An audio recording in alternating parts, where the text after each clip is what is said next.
Sometimes the person who saves your life is the one you're most afraid of. The wind howled across the Colorado mountains like a living thing, driving sheets of snow across the empty highway.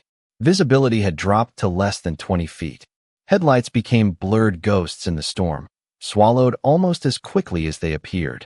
Most drivers had already given up and pulled off the road hours ago, but Ethan Blackwood kept moving. His black SUV cut through the darkness with steady determination. At 34, Ethan had built one of the largest private healthcare networks in the country, but tonight he wasn't thinking about board meetings, expansion plans, or quarterly reports. He was thinking about getting home before the storm became completely impossible. Then something caught his eye. A shape, small, motionless, half buried near the roadside guardrail. Ethan's hands tightened around the steering wheel. He slowed immediately. The vehicle rolled to a stop. For a moment, he stared through the windshield, wondering if his eyes were playing tricks on him. Then lightning flashed somewhere beyond the mountains, illuminating the snow-covered landscape for a split second. The figure was real. Ethan grabbed his coat and stepped into the freezing night. The cold hit him instantly, biting through layers of fabric.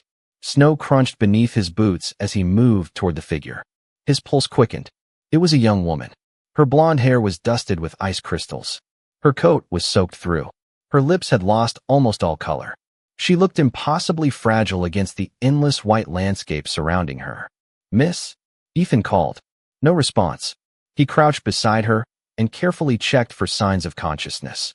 A weak breath escaped her lips. Relief washed through him. She was alive. Barely. Without hesitation, Ethan removed his heavy wool coat and wrapped it around her shoulders. Her eyes fluttered open for a second. Confused blue eyes met his. Fear flashed across her face. Then exhaustion overwhelmed her again. Ethan lifted her carefully and carried her through the storm toward the SUV.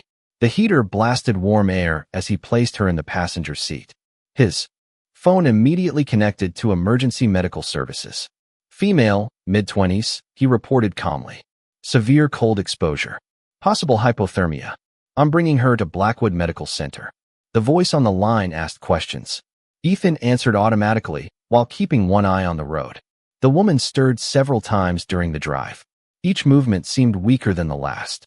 By the time they arrived at the private medical facility, a small emergency team was already waiting.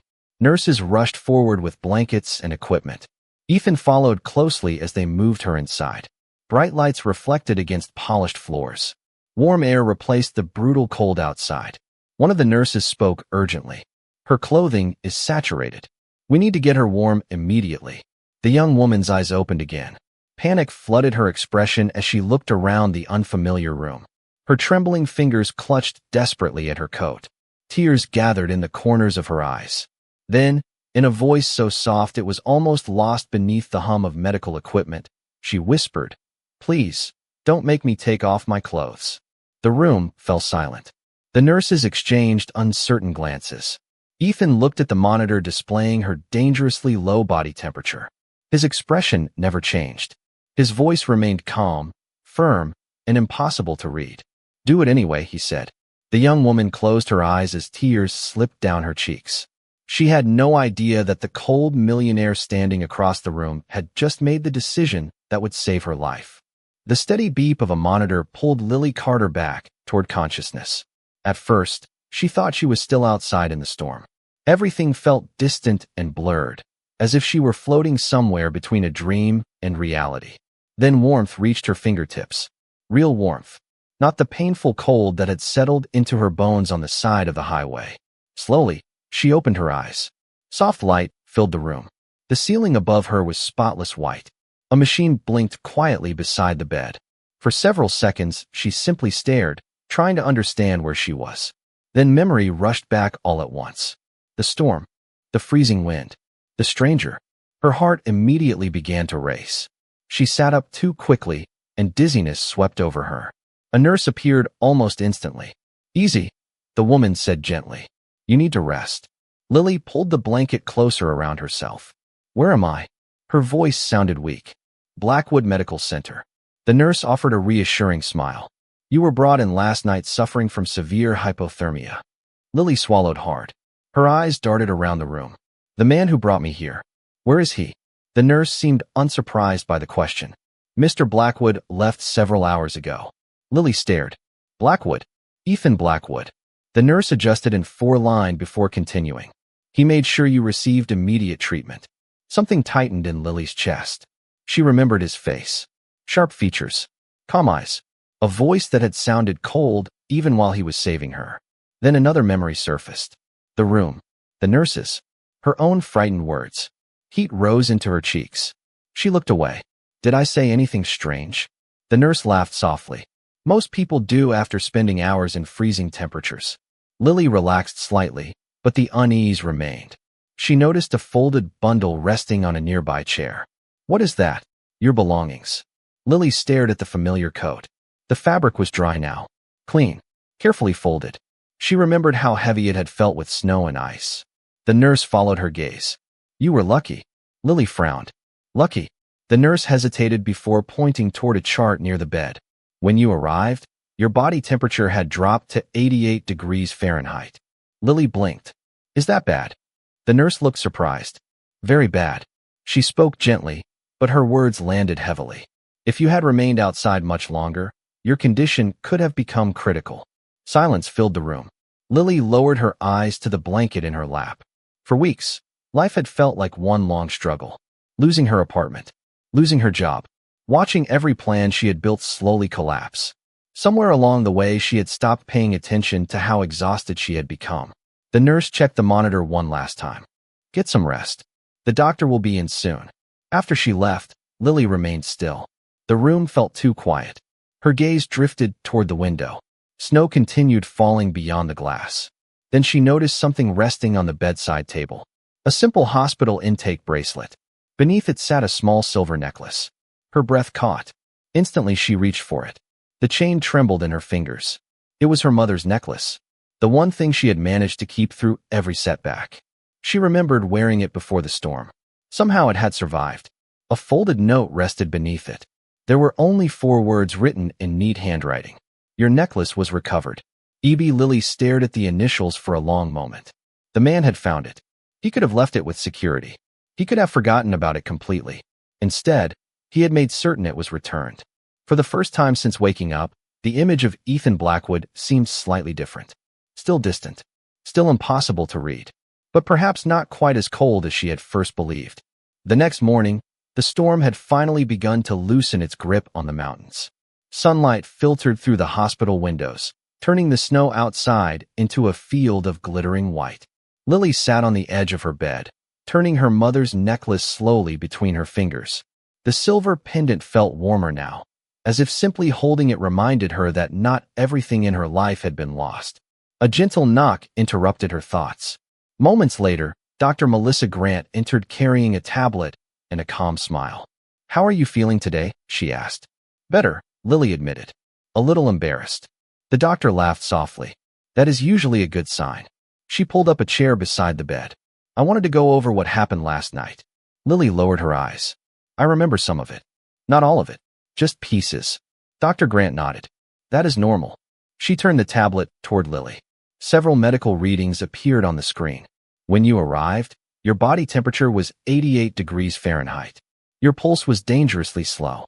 You were severely dehydrated and showing clear signs of advanced hypothermia. Lily stared at the numbers without fully understanding them. How close was I? She asked quietly. The doctor paused before answering. Close enough that we were very concerned. Lily felt a chill despite the warmth of the room. If Mr. Blackwood had not found you when he did, your situation could have become much more serious. The words settled heavily in the silence. Lily looked toward the window. 24 hours earlier, she had been walking through the storm alone, exhausted and hopeless. She had not realized how badly her body was failing. She had only wanted to keep moving, to find somewhere warm, somewhere safe. The nurses told me my clothes were soaked, she said. They were. Dr. Grant folded her hands. Your body was losing heat much faster than it could produce it. Keeping those clothes on would have been extremely dangerous. Lily suddenly remembered her panic in the emergency room. The fear, the tears, the desperate way she had clung to her coat. Heat rose to her cheeks again. So, when they changed them, they were saving your life. The doctor's voice was gentle but firm. Nothing more. Lily swallowed hard. For the first time, she fully understood what had happened. Ethan Blackwood had not ignored her fear out of cruelty. He had made a difficult decision because there had been no time for anything else. A knock sounded at the door. A young nurse entered carrying a small paper bag. This was left for Miss Carter. She placed it on the bedside table and left. Lily frowned. What is it? Dr. Grant looked curious herself. Lily opened the bag carefully. Inside was a pair of winter gloves. Thick wool. Brand new. Beneath them rested a folded note written in the same neat handwriting she had seen earlier. The roads are still dangerous. Keep these. E.B. Lily stared at the message. No grand speech. No explanation. No request for thanks. Just 4 simple words and a practical gift from a man who seemed to communicate only when absolutely necessary. Dr. Grant glanced at the note and smiled knowingly. That sounds like him. You know him? Lily asked. Everyone here does. The doctor stood and gathered her tablet. Most people think Ethan Blackwood built this hospital because he loves business. She looked toward the hallway before lowering her voice slightly. The truth is a little more complicated. Before Lily could ask another question, the doctor excused herself and walked out. Left alone again, Lily looked down at the gloves in her lap. Somewhere beyond the walls of the hospital, the man who had pulled her from the storm was already back to his own life. Yet for reasons she could not explain, she suddenly found herself wanting to know the story behind the cold millionaire who seemed determined to remain a mystery. 2 days later, Lily was cleared to leave the hospital. The storm had passed, but snow still covered the city in thick white layers that reflected the pale winter sunlight. She stood near the front entrance holding the paper bag with her gloves and the small backpack that contained everything she owned. It was not much. A few clothes, her mother's necklace, a nearly empty wallet. The reality waiting outside those doors felt colder than the weather itself. A receptionist approached her desk and smiled. Miss Carter? Lily looked up. Yes. The woman handed her an envelope. Mr. Blackwood asked that this be given to you when you were discharged. Lily stared at the name. Ethan Blackwood. Her pulse quickened slightly. She opened the envelope. Inside was a card with an address written neatly across the front. Beneath it was a short note. Transportation has been arranged. No obligation. Stay safe. E.B. Lily looked through the glass doors toward the parking lot. A driver stood beside a dark sedan waiting patiently. She should have refused. Pride told her to refuse. But pride had not helped her keep an apartment. Pride had not protected her from sleeping in bus stations and libraries over the last few weeks. With a quiet sigh, she stepped outside. 30 minutes later, the car stopped in front of a modest brick building near downtown Denver. It was not a luxury hotel. It was not a mansion. A simple sign near the entrance read Blackwood Community Housing Initiative. Confused, Lily stepped inside. Warm air greeted her immediately. Families sat in the lobby. Elderly residents chatted near a fireplace. Children colored pictures at a long wooden table. The place felt alive, comfortable, human. A woman in her 60s approached with a welcoming smile. You must be Lily. How do you know my name? Lily asked. Because Mr. Blackwood called ahead. The woman extended her hand. I am Margaret. I manage this building. Lily glanced around. What is this place? Temporary housing. Margaret's smile softened. People rebuilding their lives stay here. Veterans. Single parents. Workers between jobs. Anyone who needs a second chance. Lily absorbed the words slowly. And Ethan Blackwood owns this. Along with 11 others. Margaret seemed amused by her surprise. Most people do not know about them. They walked through the building together. The apartments were simple but clean. The community kitchen smelled like fresh bread. Volunteers greeted residents by name. Everywhere Lily looked, she found evidence of quiet generosity. Not publicity, not luxury, just help. Eventually, they reached a small apartment. Margaret handed her a key. This unit is available for 90 days. Lily froze. I cannot afford this. Good thing nobody asked you to. Margaret winked. The program covers it. Lily stared at the key resting in her palm. The metal felt unexpectedly heavy. Why would he do this? Margaret became thoughtful. People ask that question a lot. And Mr. Blackwood usually says the same thing. Lily waited. Margaret smiled. Everyone deserves one person who does not walk away when things get difficult. Hours later, after settling into the tiny apartment, Lily found herself unable to stop thinking about those words. The image she had formed of Ethan Blackwood no longer fit together. Cold men did not build shelters. Cold men did not return lost necklaces. Cold men did not arrange housing for strangers they barely knew. As evening settled outside the window, Lily opened her phone and searched his name for the first time. Hundreds of articles appeared instantly. Billionaire entrepreneur. Healthcare innovator. One of the most influential businessmen in America. Yet among all the headlines, one photograph caught her attention. Ethan stood in front of a hospital ribbon-cutting ceremony. Everyone around him was smiling. Ethan was not. His expression remained serious, distant, almost guarded. But when Lily zoomed in, she noticed something she had missed before. His eyes did not look cold. They looked tired, as if somewhere beneath the success, the wealth, and the reputation, he was carrying a burden nobody else could see. 3 days passed before Lily finally decided she could not keep accepting Ethan Blackwood's help without at least thanking him. The thought followed her everywhere. It lingered while she unpacked her few belongings into the small apartment. It surfaced while she shared meals with other residents in the community kitchen. It even followed her into sleep. Every kindness seemed to lead back to the same man.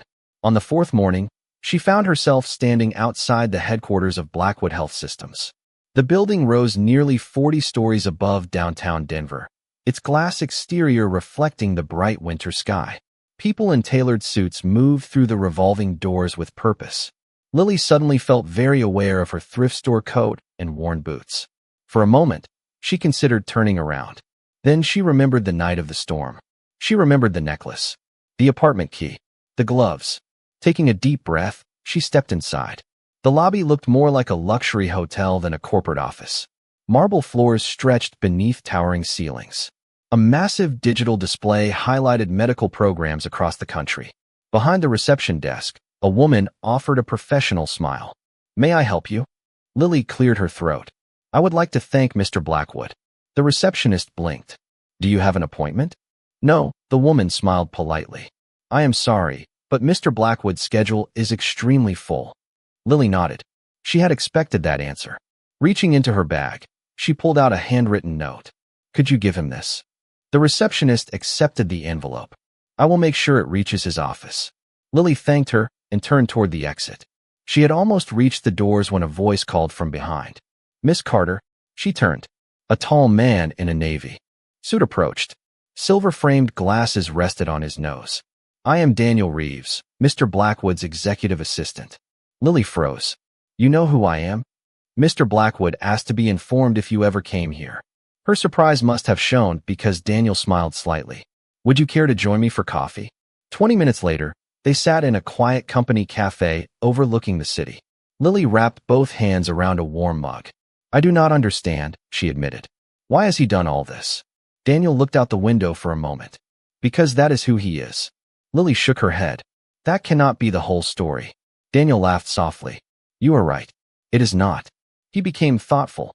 10 years ago, Ethan was not interested in healthcare. He was building technology companies and making more money than anyone thought possible. What changed?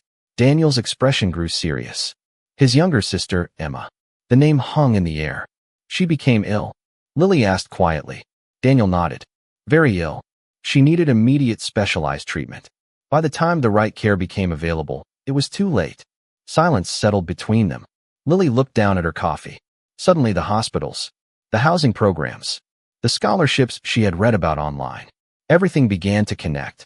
So he built all this because of her. Daniel nodded again. Every hospital, every shelter, every foundation. Ethan decided nobody else should face the same situation if he could prevent it. Lily stared through the cafe window toward the city below.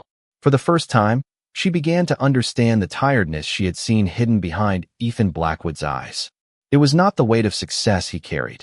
It was the memory of someone he had never stopped missing. The conversation with Daniel Reeves stayed with Lily long after she returned to the community housing apartment. For the first time in months, she found herself thinking about the future instead of merely surviving the present. The following week brought something she had almost forgotten how to feel: routine. Each morning she woke early, helped prepare breakfast in the community kitchen, and spent hours searching for work. Most applications disappeared into silence. A few resulted in polite rejections.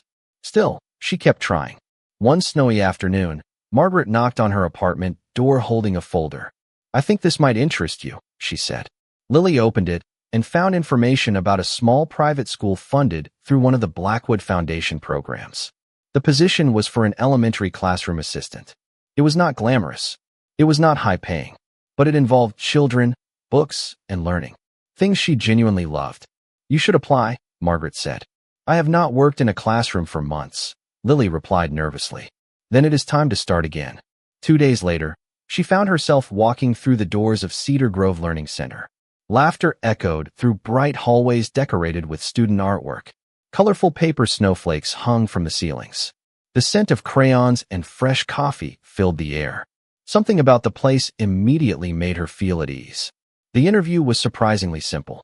The principal, Mrs. Henderson, asked thoughtful questions about patience, compassion, and resilience. By the end of the conversation, Lily felt hopeful for the first time in a very long while. There is one more thing, Mrs. Henderson said as they walked toward the front office. Someone would like to meet you. Confused, Lily followed her around a corner and stopped. Ethan Blackwood stood near a classroom doorway, speaking quietly with a teacher. He wore a charcoal overcoat and carried a stack of student reading reports beneath one arm. For a moment, Lily simply stared. The billionaire looked strangely out of place among colorful bulletin boards and children's drawings. Yet the children passing through the hallway greeted him as if he belonged there. One little boy ran up and proudly showed him a spelling test marked with a bright red A. Ethan crouched slightly to examine it. Excellent work, Jacob, he said. The boy grinned and hurried away. Lily felt her assumptions shifting once again. Ethan finally looked up and noticed her standing there. Their eyes met. For a brief second, genuine surprise crossed his face. Miss Carter, Mr. Blackwood. Neither seemed entirely sure what to say next. Lily glanced at the reports in his hand. I did not expect to find you here. Most people do not. His voice remained calm, but there was no coldness in it. I visit every Thursday. Lily looked around at the students. You know their names. I try to. The answer was simple, almost casual. Yet something about it touched her. These children were not investors or executives. They offered him nothing in return. Still, he made time for them. Mrs. Henderson excused herself, leaving them alone in the hallway. An awkward silence followed. Finally, Lily smiled softly. Thank you. Ethan studied her for a moment. For what? For not walking away that night. The hallway seemed quieter suddenly. Ethan lowered his eyes briefly before looking back at her. You would have done the same for someone else. Lily wanted to disagree. She was not sure she would have. Not after everything she had been through. Not after weeks of disappointment and loss. But before she could answer, Mrs. Henderson returned carrying a folder. Her smile was impossible to miss. Congratulations, Miss Carter, she said. Welcome to Cedar Grove. The first few weeks at Cedar Grove passed faster than Lily expected. Every morning she arrived before the students, helping organize lesson materials and prepare classrooms before the hallways filled with energy and laughter. The work was not glamorous, but it felt meaningful. More importantly, it gave her something she had not felt in a very long time: stability. The children quickly grew attached to her.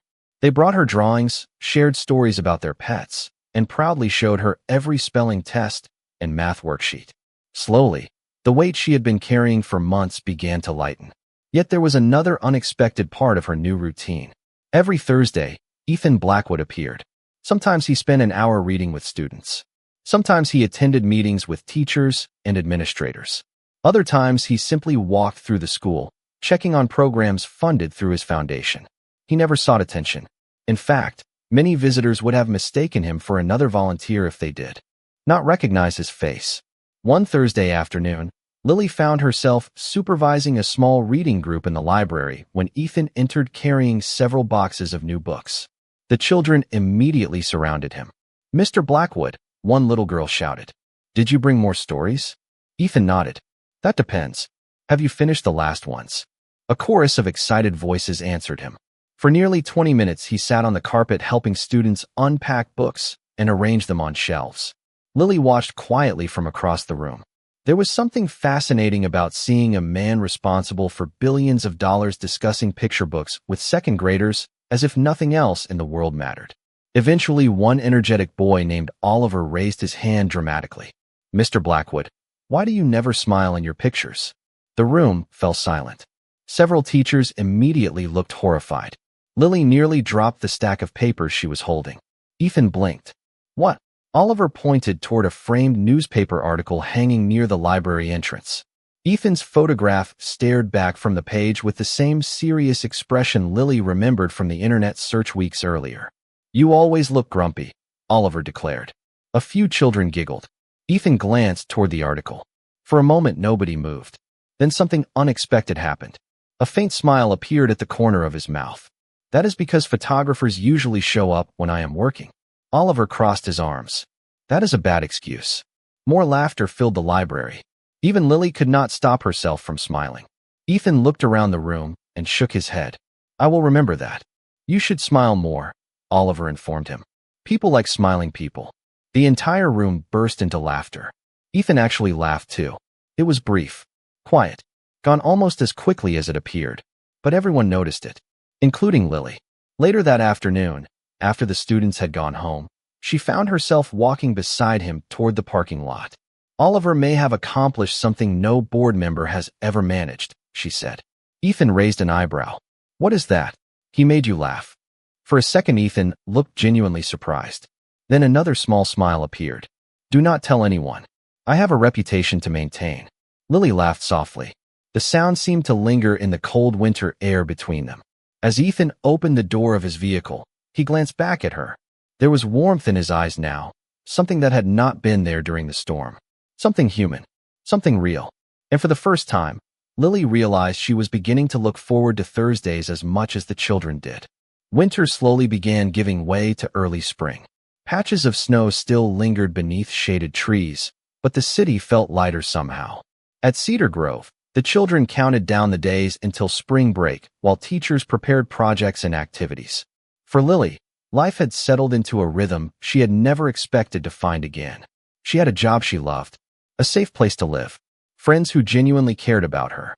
Yet one thing continued to surprise her more than anything else. Ethan Blackwood had become a regular part of her life. Not through grand gestures or dramatic moments, but through small conversations that somehow mattered more. One Thursday afternoon, after helping students plant flowers in the school garden, Lily found herself sitting beside Ethan on a wooden bench overlooking the playground. Children ran across the grass laughing as the afternoon sun cast long shadows across the field. Neither spoke for several minutes. The silence felt comfortable, familiar. You are different here, Lily finally said. Ethan glanced at her. Different from what? Different from the man in the newspapers. A faint smile touched his lips. The newspapers do not know me very well.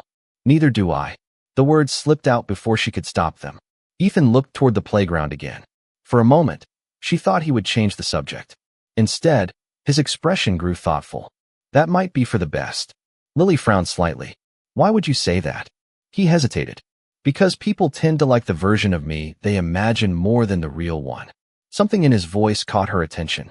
It was not sadness exactly. It was disappointment. The kind left behind after years of experience. Who taught you that? She asked quietly. Ethan laughed once, though there was little humor in the sound. Life. Before Lily could respond, a woman appeared at the edge of the playground. She was elegant, confident, and impossible to ignore. Her designer coat probably cost more than Lily earned in a month. Several school administrators immediately recognized her. Ethan's entire posture changed the moment he saw her. The warmth vanished from his expression. Ethan, the woman said as she approached. I have been trying to reach you for 3 days. Lily sensed tension immediately. Not anger. Something more complicated. Ethan stood. Victoria. The woman smiled, but it never quite reached her eyes. You missed our meeting. It was not a meeting I wanted. Victoria glanced briefly toward Lily before returning her attention to him. We need to talk. Ethan remained silent for several seconds. Finally, he nodded. 5 minutes. Together, they walked toward the parking lot. Lily watched them disappear around the corner. Later that afternoon, after school ended, she found Mrs. Henderson organizing paperwork in the office. Who was that woman? Lily asked casually. The principal looked up. Victoria Langford. Should I know that name? Mrs. Henderson seemed surprised. She was engaged to Ethan.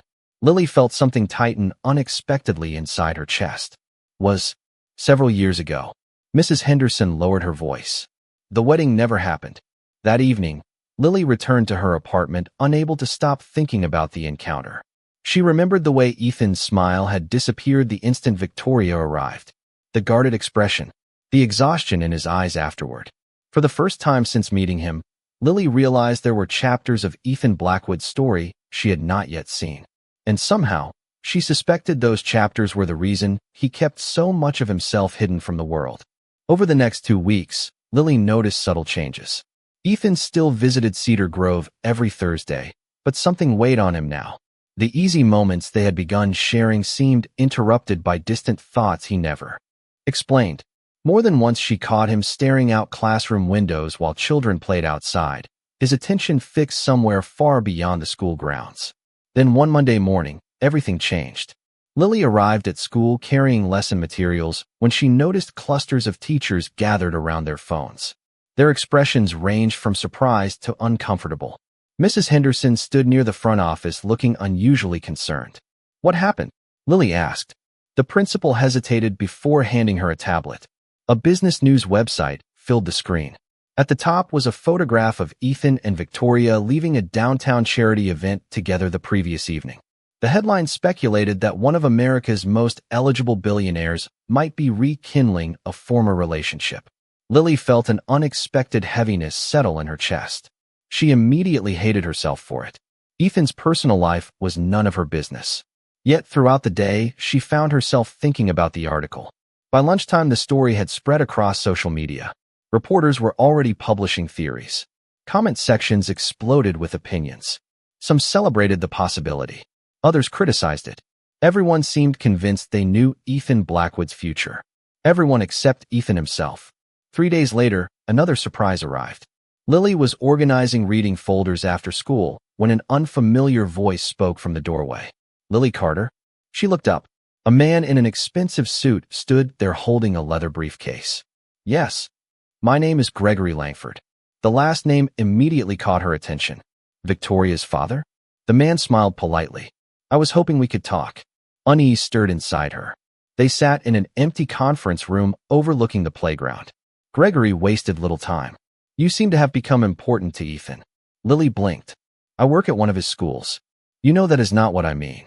His tone remained pleasant, but something underneath it felt calculated. Lily straightened in her chair. "Why are you here?" Gregory folded his hands. "Ethan has responsibilities.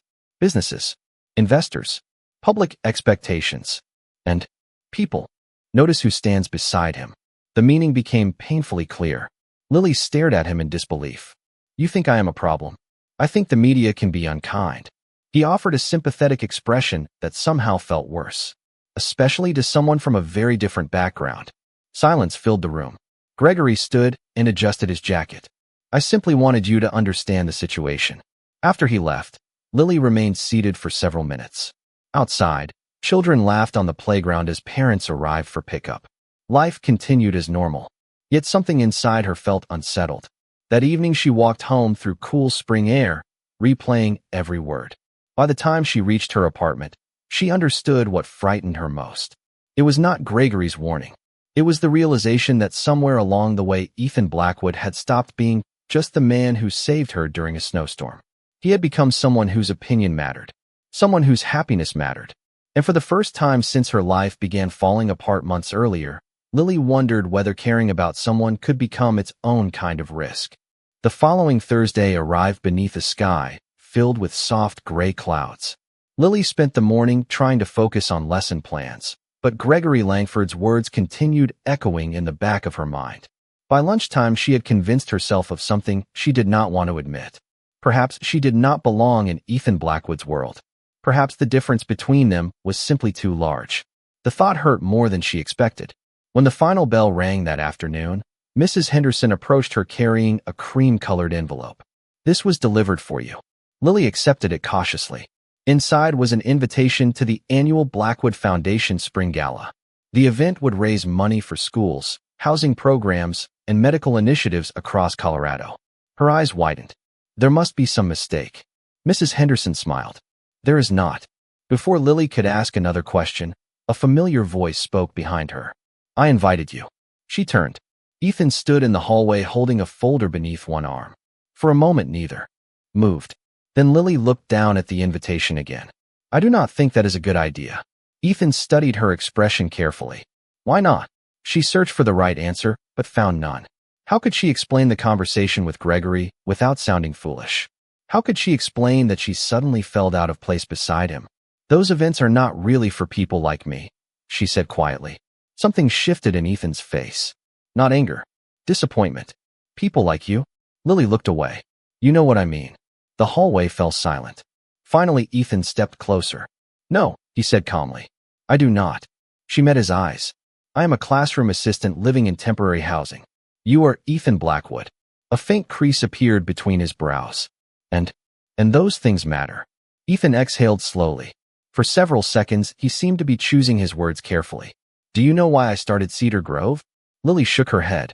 Because 10 years ago someone told me certain opportunities were not meant for people like my sister. His voice remained calm, but there was unmistakable conviction behind every word. I built places like this because I was tired of hearing that nonsense. Lily felt her throat tighten. Ethan looked directly at her. You belong wherever your character takes you, not where your bank account says you should be. Neither spoke for several moments. The noise of distant students echoed through the building. Somewhere outside, children laughed on the playground. Finally, Ethan held out the invitation again. Come to the gala. Lily hesitated. As what? The question escaped before she could stop it. Ethan's expression softened slightly. As my guest. Her pulse stumbled unexpectedly. Before she could respond, Ethan glanced toward the window. There is something else you should know. The seriousness in his voice immediately caught her attention. Victoria did not attend the charity event because we were reconnecting. Lily blinked. Ethan continued. She wants to revive a business partnership that ended years ago. Nothing more. Relief arrived so suddenly, it almost embarrassed her. Ethan seemed to notice anyway. The corner of his mouth lifted faintly. So, he said, holding out the invitation once more. Will you think about it? Lily looked at the elegant card in her hands. Then she looked at the man standing in front of her. For the first time, she realized that perhaps the biggest risk was not caring about Ethan Blackwood. Perhaps the biggest risk was pretending she did not. The night of the Blackwood Foundation Spring Gala arrived beneath a sky filled with stars and the first hints of warmer weather. For nearly an hour, Lily stood in front of the small mirror inside her apartment, wondering if attending had been a mistake. The elegant navy dress had been borrowed from Margaret, who had insisted it fit perfectly. Still, Lily could not shake the feeling that she was stepping into a world where she did not belong. By the time the car arrived, her nerves were impossible to ignore. The gala was being held at the Denver Museum of Art, where glass walls reflected hundreds of lights across the city skyline. As Lily entered the grand hall, conversations seemed to pause for a moment. Wealthy donors, business leaders, politicians, and media personalities filled the room. Crystal chandeliers cast warm light across marble floors. Everywhere she looked, people appeared completely comfortable in an environment that felt overwhelming to her. Then she saw Ethan, standing near the center of the room in a black tuxedo. He was speaking with several foundation board members. For a brief moment, he looked exactly like the billionaire the newspapers loved to write about. Powerful, confident, untouchable. But when his eyes found hers across the crowded room, something changed. The distance disappeared. A genuine smile appeared on his face, and for the first time that evening, Lily felt herself relax. Ethan crossed the room toward her. You came. I almost did not. His eyes moved briefly over her dress before returning to her face. I am glad you did. Before she could respond, camera flashes erupted nearby. Several reporters had already noticed them together. Questions immediately followed. Mr. Blackwood, who is your guest? Is this a new relationship? What happened with Victoria Langford? Ethan's expression hardened slightly. He guided Lily away from the crowd and toward a quieter section of the museum. Sorry about that, he said.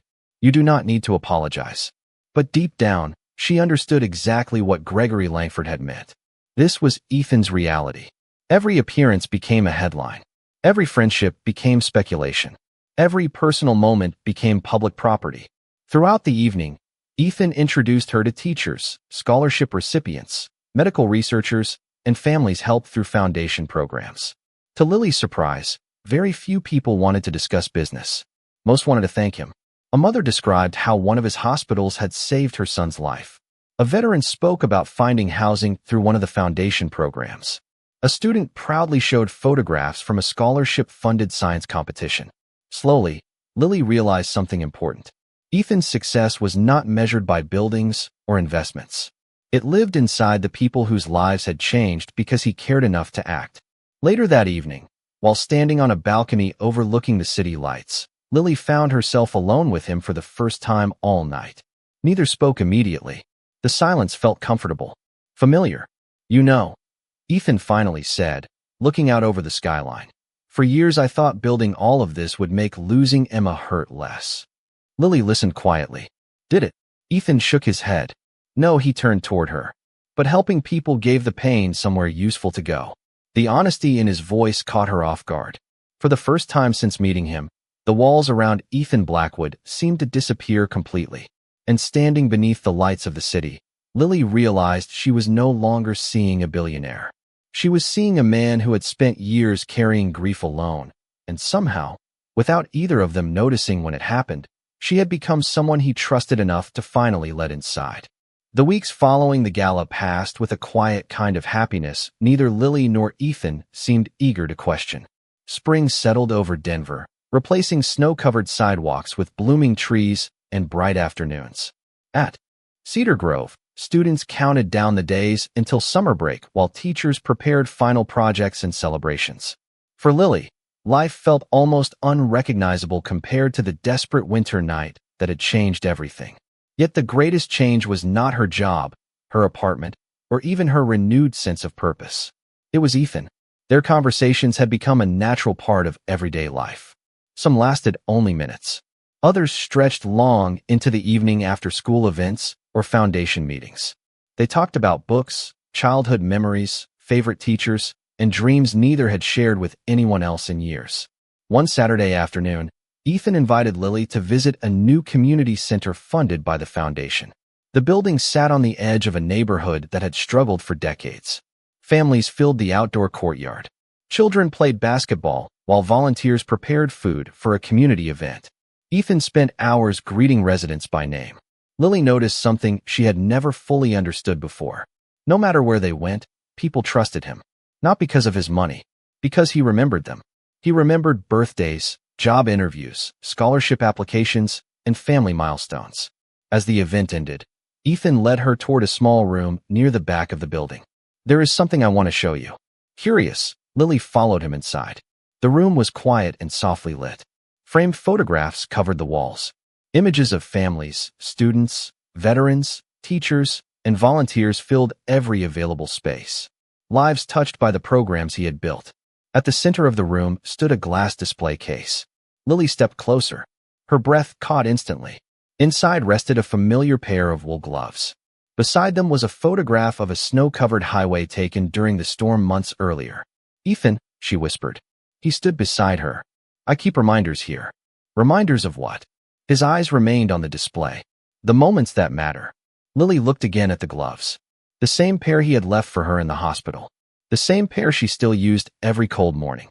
"Why are these here?" For several seconds Ethan said nothing. Then he reached into his jacket pocket and removed a small folded piece of paper. Carefully, he handed it to her. Lily opened it. Her eyes widened. It was the note she had left with the receptionist months ago when she first visited Blackwood Health Systems. The thank you letter she never expected him to keep. "You saved that?" she asked softly. Ethan smiled. "I carried it for months." Emotion tightened her throat. "Why?" Ethan finally turned toward her. The expression in his eyes held none of the distance she had seen when they first met. No walls. No barriers. Just honesty. "Because it reminded me that someone saw me." Lily felt tears gathering unexpectedly. Ethan took a slow breath. "For years, people saw the company, the money, the headlines. You were the first person who looked past all of that." The room seemed to disappear around them. "Ethan," his voice lowered. "The night I found you in that storm, I thought I was saving a stranger." A faint smile touched his face. "What I did not realize was that you were saving me too." 1 year later, the first snow of winter drifted gently across Denver. Unlike the storm that had brought them together, this snowfall felt peaceful. Warm lights glowed from the windows of the newly completed community center as families gathered inside for the holiday celebration. Children ran through decorated hallways carrying cups of hot chocolate, while volunteers prepared meals and gifts for local residents. At the entrance, a bronze plaque reflected the soft light. The words engraved across its surface read, "The Second Chance Center." Lily stood nearby greeting guests as they arrived. Life looked very different now. She no longer lived in temporary housing. She no longer worried about where she would sleep or how she would survive another week. Instead, she helped oversee educational programs across several Blackwood Foundation schools, creating opportunities for children who needed them most. Every day, she woke up knowing her work mattered. More importantly, she woke up knowing she was loved. Across the room, Ethan laughed as a group of students surrounded him with questions about a science project. The sight still made Lily smile. The man once described as cold by newspapers and business magazines had become the favorite visitor at every school and community center the foundation supported. The children adored him. The families trusted him. And somehow, despite all his success, he remained the same man who had stopped his car on a snowy highway because someone needed help. Ethan glanced across the room and immediately found her in the crowd. His smile widened. Even after a year, that simple look still made her heart feel lighter. A few minutes later, he joined her near the entrance. "Everything ready?" he asked. "Almost." Lily reached into her coat pocket and pulled out a familiar pair of wool gloves. "I thought these belonged in the display case." Ethan laughed softly. "You still carry them?" "Every winter." She smiled. "They remind me where everything started." For a moment, neither spoke. Outside, snowflakes continued drifting past the windows. Ethan looked toward the falling snow before turning back to her. "There is one more thing I wanted to add to the display."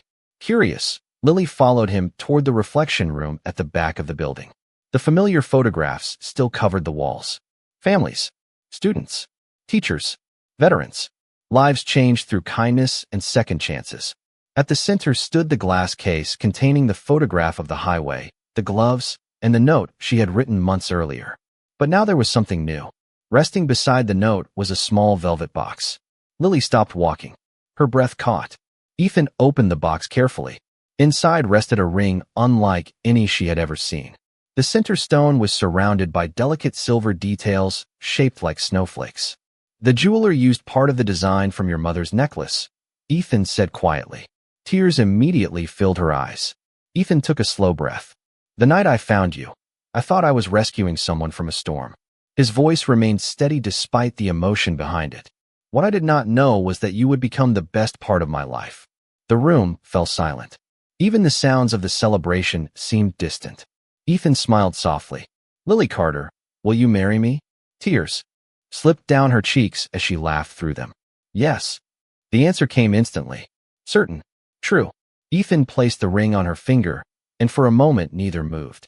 Then Lily looked at the display case one final time. The gloves, the note, the photograph from the highway. Small reminders of a night that could have ended in tragedy, but instead became the beginning of everything. Outside, snow continued falling gently across the city. Inside, surrounded by the lives they had helped change together, two people who once felt completely alone finally understood the same simple truth. Sometimes the greatest acts of love begin with nothing more than choosing not to walk away.